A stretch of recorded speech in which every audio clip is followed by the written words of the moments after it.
This is one of those instances where, can we trust the next couple of weeks? What should we do with the markets?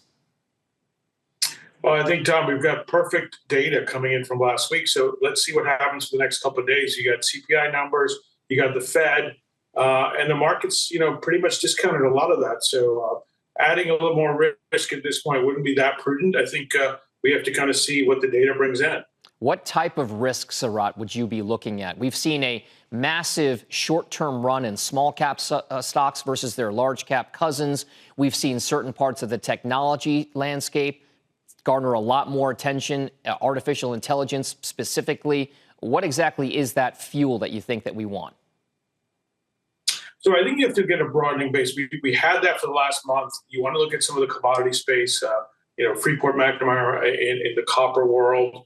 I think, companies that are pricing solid balance sheets, really fundamental companies, as opposed to just kind of playing beta at this point. So you get a company like that. You get a company that's out of favor, like AES, which is a utility in the West Coast, trading at 10 times earnings power, something where you have clarity for the next 6 to 12 months.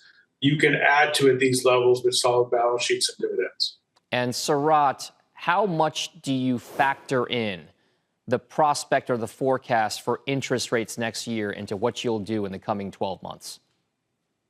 So I think one of the things, Tom, you have to be careful of is the market's already forecast or discounted at least a couple of rate cuts. And if that gets put on hold, that's where kind of the high beta play is going to get into trouble. So really look for companies that are not necessarily there because interest rates are going to get cut. That's a benefit if it happens, and we all will take that.